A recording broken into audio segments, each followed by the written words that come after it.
Yeah, well, 18 points in the first half and got rolling their offense. So what did you see, I guess, and how did that kind of get rolling to at least get you guys back in the game, especially in the second quarter?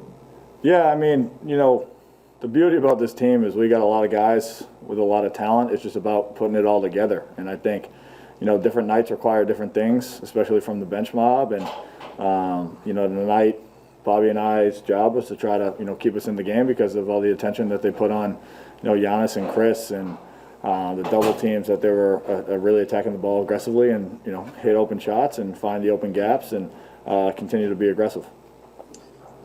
Drew is obviously a very good player, former all-star, all-defensive team.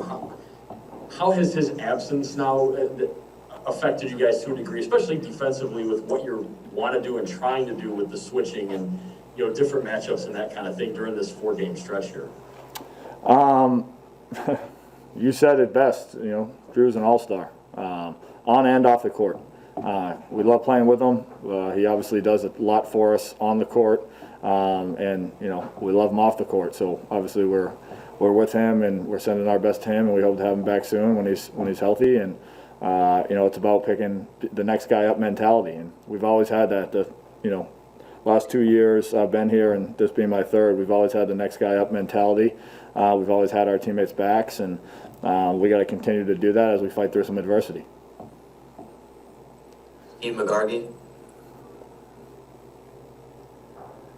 I know it wasn't a full house or anything, it was just a small selection of spectators, but just having anybody in the arena, how much of a difference did that make, if at all?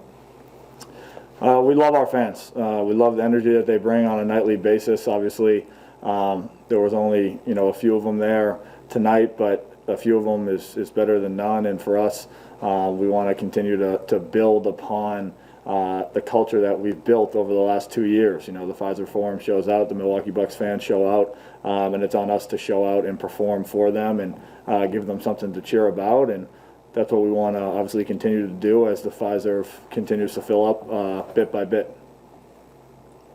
Herb Dave. How about Chris when they start that double as aggressively as they do? What was that, E? I didn't hear the beginning. Oh, sorry about that. How do you help out Chris when they double as aggressively as they did tonight? It's about finding the open spots. The whole concept of when they double Chris, Giannis, anybody, is you got to make them pay for it or else they're going to keep doing it. And for us, as the supporting cast, we got to find spots on the floor that are easy outlets for him. We got to make shots. We got to make the next play. We got to drive the gap and find the second guy who's open. And I think we got a lot of good looks tonight. I think there were possessions where we could have got even better looks. And more importantly, I think it was mostly on the defensive end for us. I think that's where we've made our mark over the last 2 seasons, and that's where we have to continue to grow. And we got new guys. We got guys that are continuing to learn our defensive schemes, are continuing to learn that we help each other out. So when someone drives and someone gets beat, you got to trust that you go because somebody else on our team is going to have your back, not being worried about your own man. And those are things that I think as my third year here, Chris, Giannis, I don't want to speak for them. Sometimes it can be frustrating because you want it to be there already, But we do have new guys. It is a process, and our goals are to get better each and every single day, and defensively is where I think we got to grow.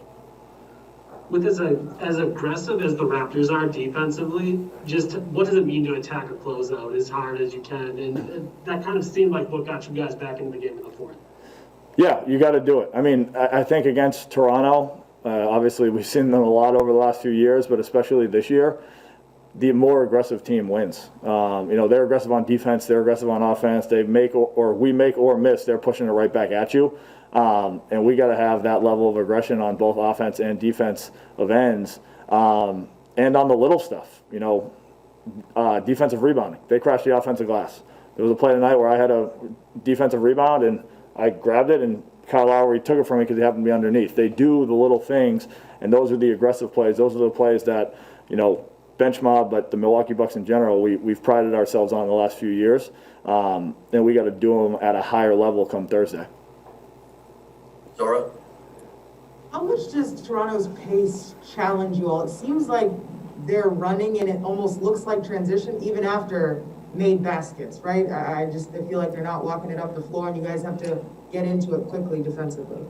Yeah, and they do it at a really high level. You're absolutely right. You know, they do a great job of make or miss. They are sprinting right back down the floor. They're trying to play at a fast pace. That's something we usually enjoy. We love. Like, that's something that we do, and we've done over the last few years.